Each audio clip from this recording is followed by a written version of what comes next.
Welcome back to Just Talking. We have a great show going on today because we have some great guests here as well. And that's Michel Bachochin and Brooke Matelski.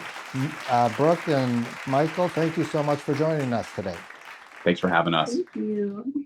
Okay, well, guys are a producer and a filmmaker, and you got a great film that you have released. But before that, I want to get a little background. So, Michael, how did you get started into filmmaking? I started filmmaking when I was pretty young. I had mostly been writing as a child. I was convinced I was going to be a novelist up until I was probably 12 years old. And then I saw, when I was about 13, I saw 28 Days Later. And that was like my turn, where it was like the first time I'd ever had like an emotional esoteric type experience with a film.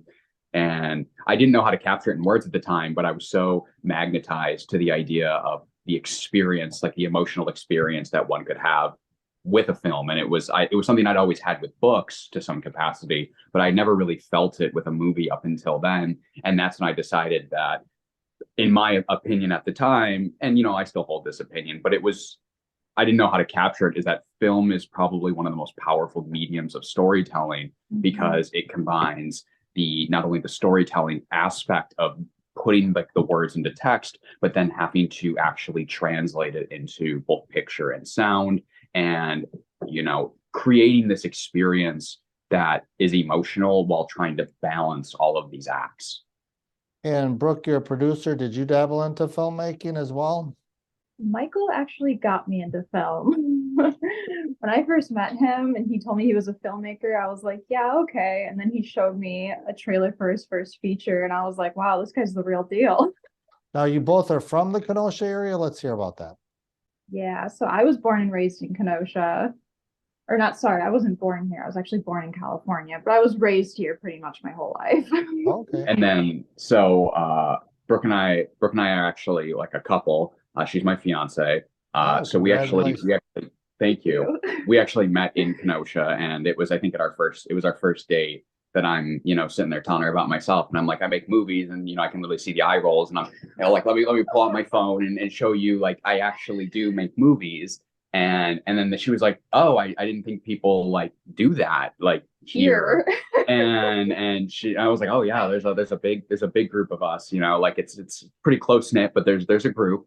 And so once we got out into Los Angeles, just looking for work, trying to get, basically make fast cash. You can, getting into those production circles, you can make some fast cash because you work a lot. And it's real, like 6 days a week. You're working a ton of hours, and you can work, 3 months of work in a couple weeks.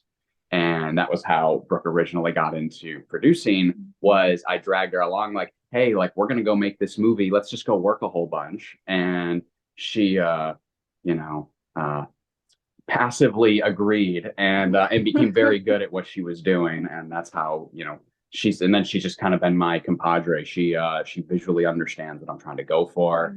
And I have a very specific type of style, and I'm very picky, and I have a really big focus on attention to detail, which, if that wasn't obvious when you saw Parallax, the attention to detail is my thing. And she was an extra voice of reason, and has been this extra voice of reason with me, working with our creative crew members, that it's like, oh, the director's not some crazy psychopath. He actually has a really definitive vision, and it's this, and this, and makes it more communicatable to like different creative types who maybe don't speak the same creative language that I do.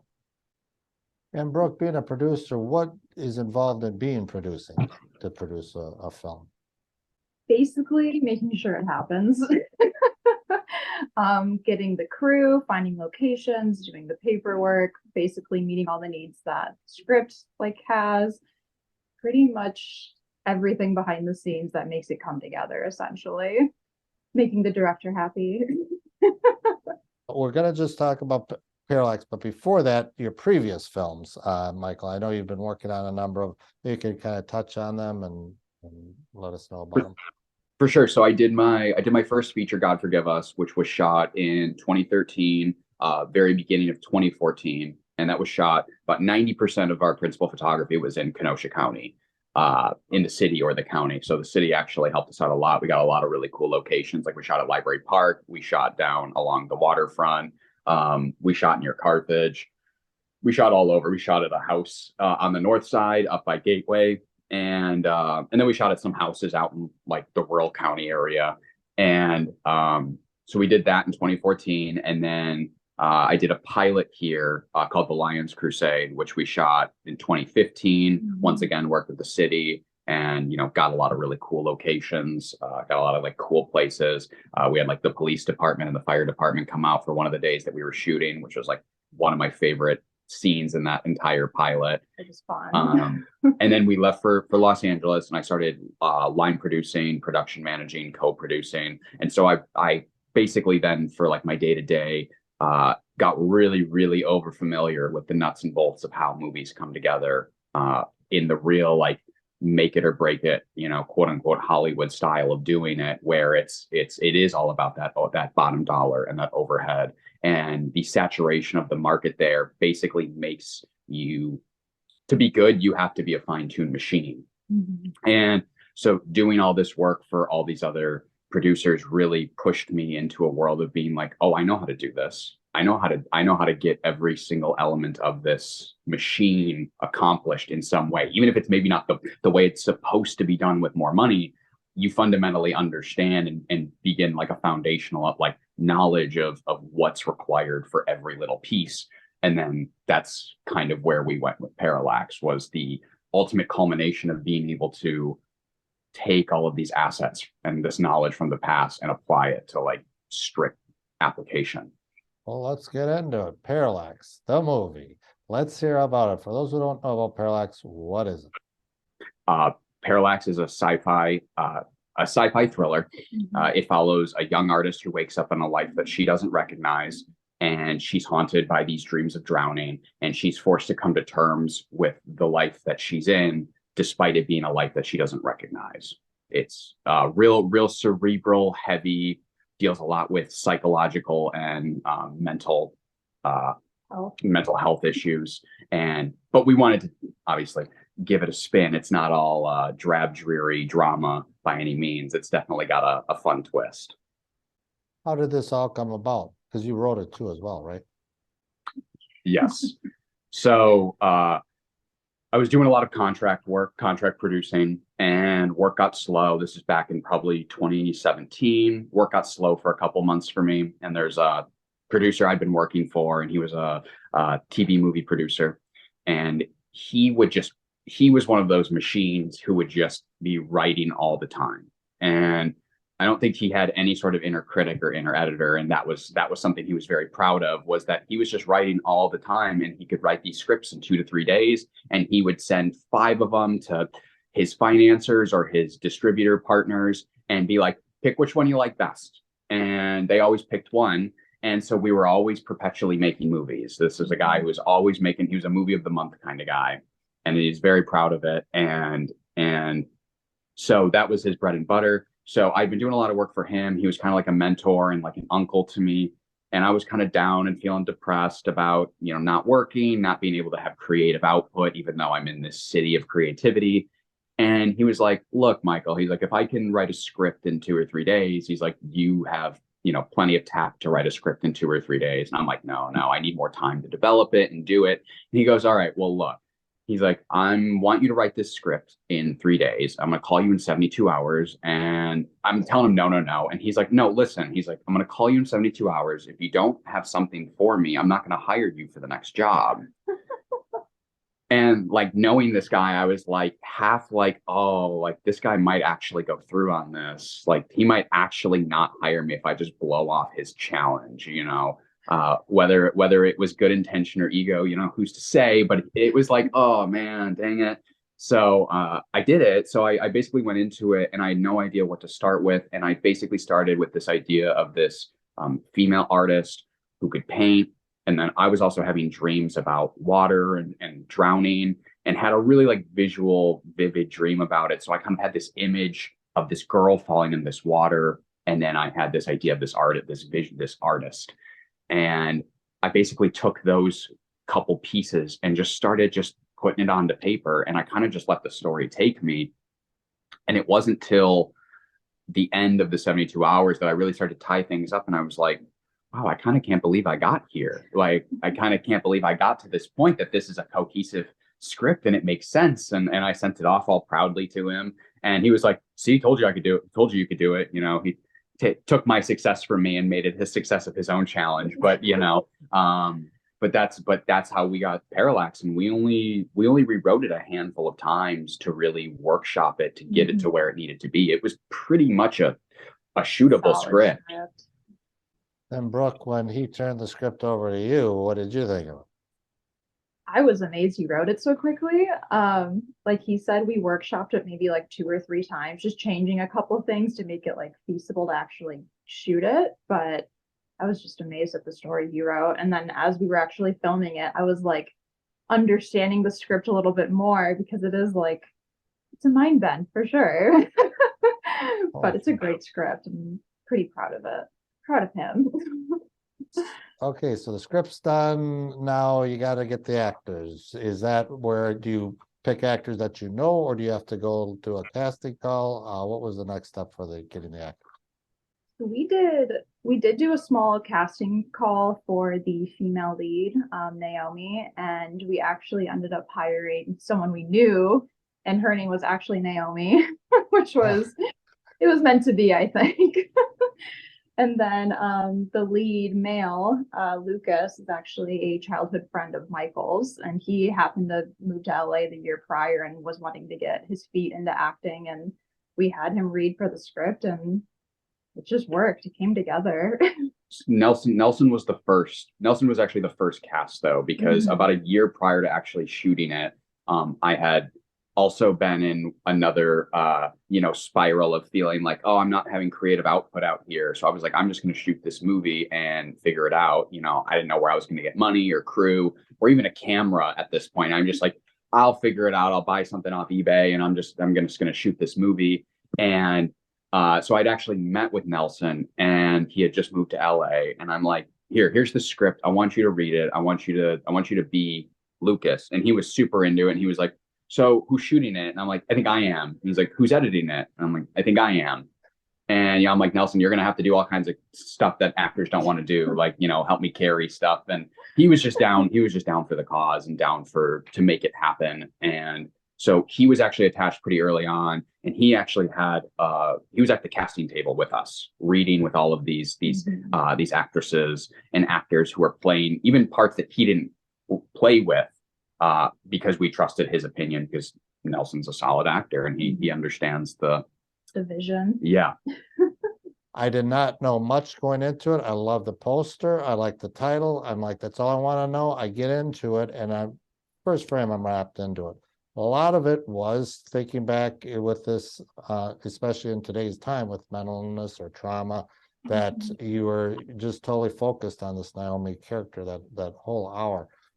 Did you have to do a lot of research on mental illnesses or different types of psychology on for that character? No, unfortunately, Naomi is actually like a very relatable character. I very much wrote it as an expression piece. So I wrote it in 2017, the first draft of it, 2017, I think. Yeah.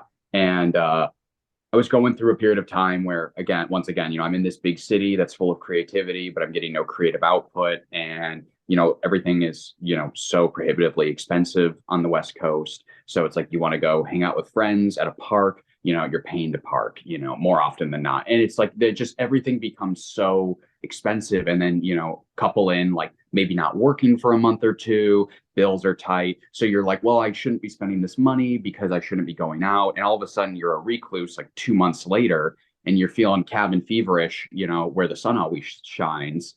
And it was this very weird, experience of feeling so isolated in a place with so many people. And I was going through this phase of genuinely feeling like Naomi does, where she wakes up and is like, how did I get here? And so as someone who has suffered from mental illness my whole life, depression, anxiety, trauma, the full shebang, it was really interesting to write this character. And it wasn't until, so in The year after it was produced in 2020, I actually had a stroke, and had some pretty, it was pretty bad for a while. I genuinely didn't think I was like ever going to feel like myself again. And I full-fledged became this character without even having ever actually been as bad as this character was.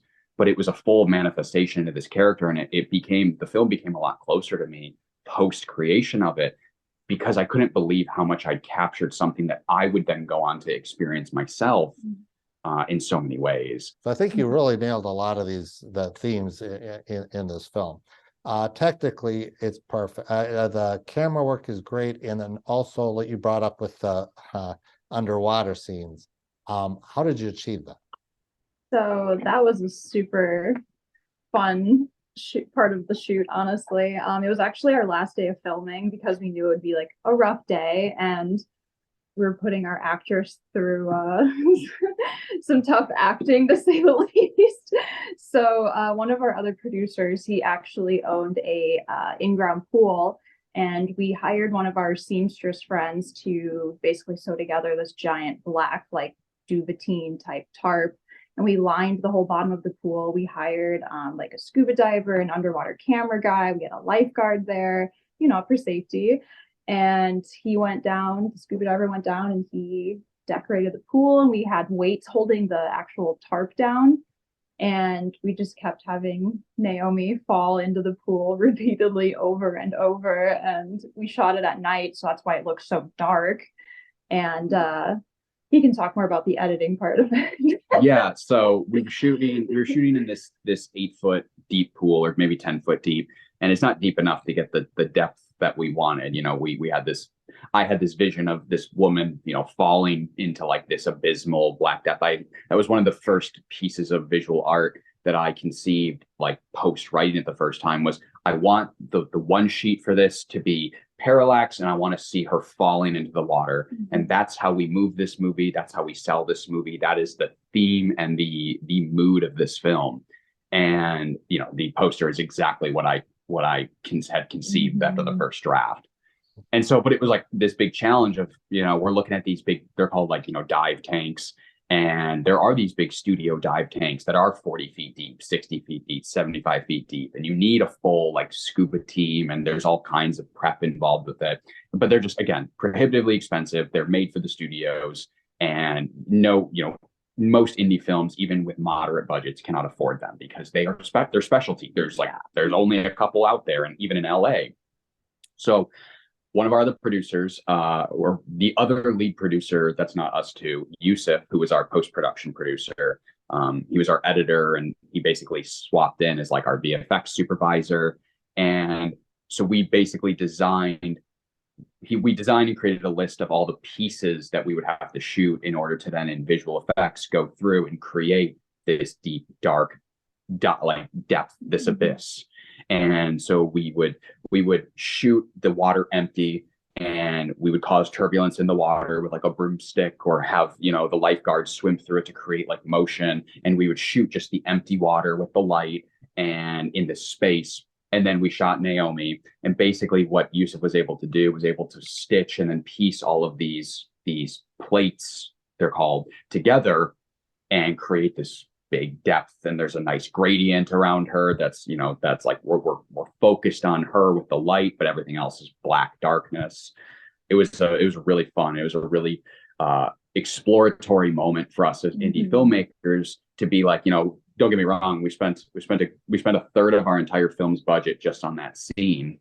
But all that to say is it was still done so much cheaper than it would have normally been approached. Yeah, no, I think it was just spot on. It's the lighting underwater and everything was just perfect. And you didn't overdo it, meaning like, let's show it every 5 minutes, so it's spaced perfectly throughout the film. Right. And I want to talk about the camera work too. Framing. With standard movies today, you're going to get the same shots. This is totally different, and I want to know why you chose what you did to do the framing throughout the film. So a big part of my directing style is kind of like what we touched on at the beginning. I'm all about, and I'm only interested in the viewer having like their own personal intimate experience with the film. And as a director, we get all of these tools in order to do that: sound, music, framing, the characters.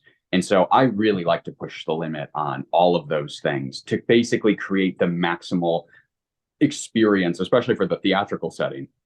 And so part of the framing with this film was we have these, for like, I don't want to spoil things, but we have these disassociated characters who are not in touch with themselves, not in touch with the world, not even in touch with each other. These interpersonal relationships between Naomi and Lucas, open on a very struggling note. And that's a big part of the film. And what better way to do that than literally have characters be looking off the frame as if they're looking into nothing. They're filled with this backstory and all this emotion in the frame, but then they go to speak and they're talking at nothing. They're talking at the edge of the frame towards each other, but they're still talking at the edge of the frame. There's no warmth and there's no connection. And so it's very much to emulate this feeling of disassociation and disconnect that all these characters are pretty much perpetually feeling throughout the film. It worked. And I love seeing those movies where they're trying something different, like you said with the falling in the water and with the framing. It really went well. So Brooke, what do you think people should come away from watching this movie? Because there's a lot in there, and it's or reactions from the audience that you heard. Well, one thing I really, really love about the movie is the fact that it does touch on mental illness and the way that we decided to shoot the film and actually, like Michael just explained, like show like the emotion and the disassociation. And there's just nothing out there that's like this movie. And that's when I read the script, I was like, we really have to make this movie. Like, it's a story that needs to be told. And genuinely, after COVID hit and everyone was in lockdown, I feel like this is a very relatable movie about the isolation and like, I don't know, it just works. It works really well. And a lot of people when they give us the feedback, they relate to it to an extent and they just appreciate it for what it is. And it's a movie that hits home for sure. Yeah, absolutely. And you've had like a red carpet, or you've now are starting to sort of travel through different areas on that. Let's hear about that. So we're doing what we call a road show, and it's kind of inspired by old grindhouse films. They would put their, very occasionally, these lower budget grindhouse films from like the 60s and 70s. They'd put their films on the road because they got limited canisters of 35 millimeter. They're not, they're not sending it over the cloud. And so it was very limited showings, and they would bring the actor or the producer, or sometimes the director and actor, and they would meet these people, and it created this very like intimate experience. And there's so much content made now. I mean, anyone can download the right apps on their iPhone and start shooting movies. I mean, seriously, it's been done. There's Sundance movie shot on iPhone. So, let's demystify the whole, like, everyone can do it and everyone has access to it. So if you're going to be one of the saturation, how do you stand out? And not only that, like, authentically, that's part of our mission statement is getting to meet these communities. So all that to say, we had our red carpet in January. We opened in Antioch April 14th, last Friday. It's our first time showing the film publicly. And now we're basically doing these flagship stops where we're traveling with the film, whether it be for a weekend. It might be playing for 2 weeks, but we might only be there a weekend. But we're making it part of our mission statement to meet these audience members, to do Q&As. We're doing a little bit more on traditional, where we actually have merchandise for the film, so people can come away with sweatshirts and T-shirts and posters and memorabilia from the film, so to speak. And we're just really trying to bring this, as so many people feel like, they go and see a movie and they're like, well, I guess that was an okay way to spend 2 hours. But we've lost a lot of the showmanship and the storytelling efforts that are more central around the idea of like being passionate about a film and having people see this film. And it's become such a moneymaker. Everything's such a money-making machine all the time. And of course, we're in the business of trying to make a living, but we're not trying to exploit people just to make money. Like a lot of these movies that are done nowadays, they're trying to fit this niche market. And they're like, I know I can make this movie because I know it'll sell to these people. And of course, having like an idea is always good, but our long goal is to kind of bring the community back, the community, the art, and the art back to the community. Excellent. I hope more people see this. For the website, for more information, is there people that want how we can learn more about the film? Absolutely. You can check us out on Instagram and Facebook, of course, but our website is parallaxmovie.us. That's going to have our trailer on it. It's got all of our dates and locations, as well as links to buy tickets for all of our roadshow events. All right. Well, again, congratulations, Michael and Brooke, on just such a terrific film. It was really, really good, and hope more people see it as well. Log on to the website or where it's stopping, go check it out. And thank you so much for talking with us today. Thank you Thank so you. much.